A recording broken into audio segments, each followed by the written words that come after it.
Thank you. I request everyone please turn off all your cellular devices, put them on vibrate. Legacy of tourism for hopefully the next 100 years and celebrate the past 100 years. Where does that factor into this? Whoever it is, ICMA, EG, Live Nation, I hope they take notice of it. Thank you. Ready? Okay, I'm ready. Okay, go ahead. Thank you. My name is Kat Hughes, and I represent several different cultures in the city. I am in the minority majority, of course. And I also represent musicians, me being a former musician, and I'm a booking agent, so I book a lot of talent in this town. Different venues, different cities, all over. So, and not every band fits every venue. So how can you guarantee that, I mean, you're gonna put all our eggs in one basket with this company that doesn't even live here, doesn't even thrive here? And what is their downside? Oh, so they don't make their quota? And then what? Then what are we gonna do? It's not always gonna fit. I see this as just being just a money thing, and people are not gonna wanna come down here. I'm also a biker, so I represent the biker community, I feel like. And I'm also on the radio, 920 CBS Sports. And this is a big sports town. And the thing about St. Louis is that people come in this town and they love to do everything. To go to a sporting event, walk down the street, go to a festival, go see a bar. I mean, do we not learn anything from the Landing? The Landing is nothing but a ghost town now. It really is. And back in the 80s when I was running the streets, playing in bands, I mean, the Landing was the place to be. Now, if it weren't for the sporting events that are down there, the few bars that get business wouldn't get any at all. It's pitiful. And, you know, it's just, why do we have to have a consultant come in here using our resources, our people, our bands, everything, and then taking their take and walking out of here? Really? What are we going to get out of that? We're going to just throw our money away. How can we afford it? Look at Detroit. They went bankrupt. I mean, I don't understand how we can decide what festival is better than another when we have such a diverse culture here. We should represent everybody and have all of our festivals out here.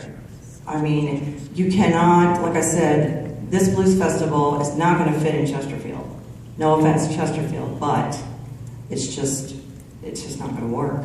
You know, moving it out of the city, especially with our National Blues Museum right here, I mean, that thing is going to be awesome when it's built. It's going to be a great attraction, along with our sports teams and everything else that's going on in the city. Nobody is going to want to go here and then run to Chesterfield to go to a festival. They're going to be right here, spending all the money here and hanging out here and being in St. Louis. So I just, and also riding. I mean, I ride a lot with a lot of groups. We ride all over. We like to go around the city and stop at different things. We don't want to go from here 30 miles outside the city. My turn? Am I done? Well, thank you very much. All right.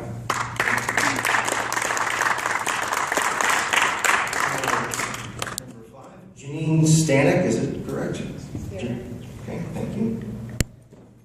I'm sure what the answers are, so I don't know that I can really oppose them, but I'm opposed because I don't know what the answers are.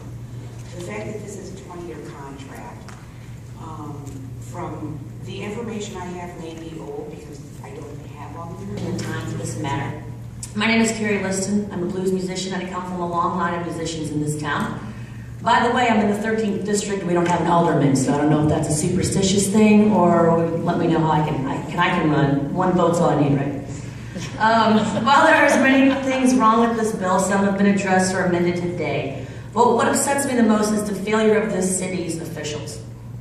Failure to support St. Louis from the inside out. Failure to recognize the vast marketable culture and heritage we have right here. And failure to get it right. St. Louis's music and food should have just as much of an identity as places like New Orleans and Memphis.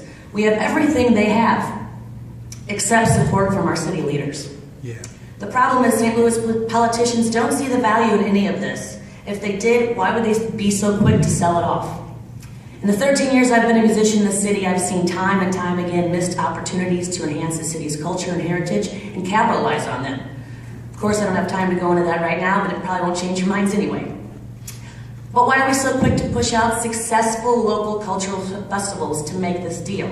Why? Money, of course. But let me submit this. If we invested in our already successful enterprises that showcase our city's highlights, we would make money. Maybe not in a year or two, but maybe 5. Blues Week has already been around for 4, and Taste of St. Louis is twice as long as that. Look at Soulard Mardi Gras. That started over 30 years ago with 14 people in a cooler, and look at it now. ICM counts Jazz Fest, Lollapalooza, and Austin City Limits Festival among its successes, but they didn't start these festivals. They came in after they were successful and made them more successful. Why aren't they doing that here? And by the way, 20% of local talent and food, that's really insulting. Why are they?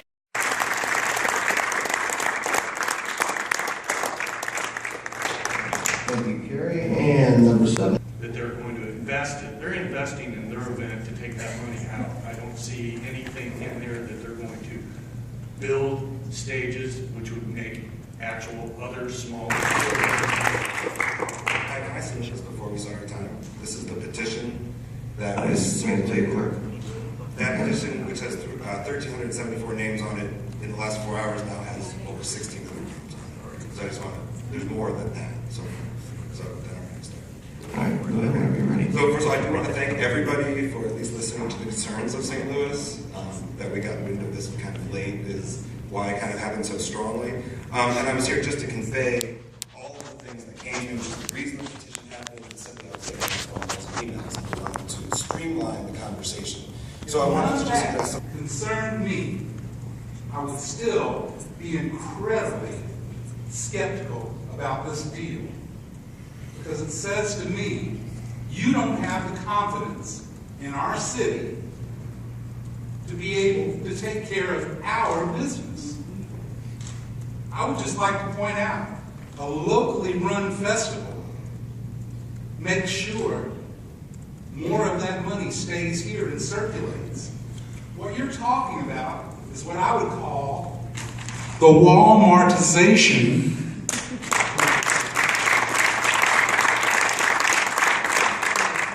festival season.